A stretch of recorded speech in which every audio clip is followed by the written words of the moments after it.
अस्सलामुअलैकुम, मैं हूं हाफिज जुबैद, आपका फार्मेसी कंसल्टेंट और मेडिसिन एक्सपर्ट। आज की वीडियो में हम बात करेंगे लोसार्टन पोटेशियम के बारे में।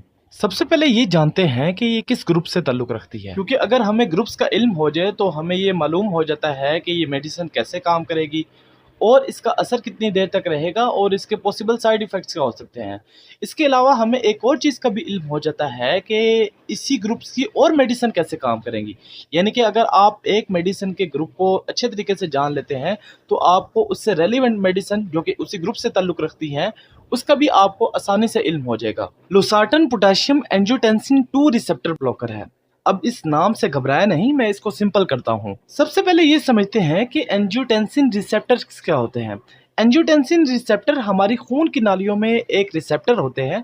आप इस तरीके से समझ लें कि हमारी खून की नालियों में एक खास किस्म के ताले होते हैं। एंजियोटेंसिन इन तालों की चाबियां होती हैं, यानी कि रिसेप्टर को ऐसे समझें कि वो ताले हैं और एंजियोटेंसिन उनकी चाबियां हैं। जब एंजियोटेंसिन अपने रिसेप्टर पर लगती है तो ये ताला खुलता है और इस ताले के खुलने की वजह से ब्लड वेसल सिकुड़ती हैं।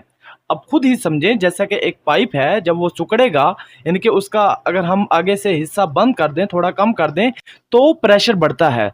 तो इसी तरीके से जब ये ताला खुलेगा तो ब्लड प्रेशर बढ़ेगा। ये जिस्म का नॉर्मल फंक्शन होगा। यानी कि अगर किसी का ब्लड प्रेशर बढ़ा हुआ है तो दरअसल उसकी बॉडी के अंदर एंजियोटेंसिन अपने रिसेप्टर पर लगा हुआ है, यानी कि वो ताला खुल गया जिसकी वजह से ब्लड वेसल यानी कि खून की नालियां सिकुड़ी और ब्लड प्रेशर बढ़ गया। अभी तक हमने ये समझा कि एंजियोटेंसिन रिसेप्टर क्या होते हैं और ये काम कैसे करते हैं। अब हम बात करते हैं लोसार्टन पोटेशियम की, जो कि एंजियोटेंसिन रिसेप्टर ब्लॉकर है। जैसा कि नाम से जाहिर हो रहा है कि ये एंजियोटेंसिन रिसेप्टर ब्लॉकर है, तो ये इन रिसेप्टर्स को जाकर ब्लॉक कर देगी। आप ऐसे समझे कि तालों को जाकर ब्लॉक कर दिया या तालों के अंदर एल्फी डाल दी। अगर अब तालों के अंदर जब एल्फी डाल दी है तो उसके अंदर वो चाबी नहीं लगेगी। जब चाबी नहीं लगेगी तो ताला नहीं खुलेगा। जब ताला नहीं खुलेगा तो जो उन तालों का असल काम है कि नालियों को सुकेड़ना, वो नालियां सुकड़ेंगी नहीं बल्कि अपनी नॉर्मल हालत में रहेंगी और आपका ब्लड प्रेशर कंट्रोल में आ जाएगा। बिल्कुल उसी तरीके से समझिए जैसा कि आपने पानी वाले पाइप का आगे वाला हिस्सा जो दबाया हुआ था उसे आपने छोड़ दिया तो प्रेशर नॉर्मल हो गया। अब इसमें हमारा ये सवाल भी क्लियर हो जाएगा कि ये रिसेप्टर कितनी देर ब्लॉक रहेंगे। जितनी देर वो मेडिसिन यानी कि लोसार्टन पोटेशियम उन रिसेप्टर्स पर लगी रहेगी तो रिसेप्टर ब्लॉक रहेंगे और ब्लड प्रेशर नॉर्मल रहेगा।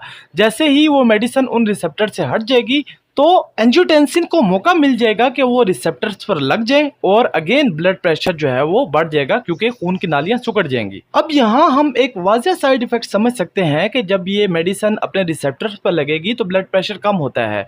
तो इसका ये साइड इफेक्ट हो सकता है कि ब्लड प्रेशर बहुत ही ज़्यादा कम हो जाए, यानी कि लो ब्लड प्रेशर इसका साइड इफेक्ट हो सकता है। तो आज की वीडियो में हमने ये समझा कि losartan potassium high blood pressure में कैसे काम करती है। अगली वीडियो में हम इसकी मजीद डिटेल समझेंगे कि ये किन किन कंडीशन में इस्तेमाल होती है और इसके मजीद साइड इफेक्ट्स क्या हैं। आपसे रिक्वेस्ट है कि इसे लाइक, शेयर और सब्सक्राइब करें।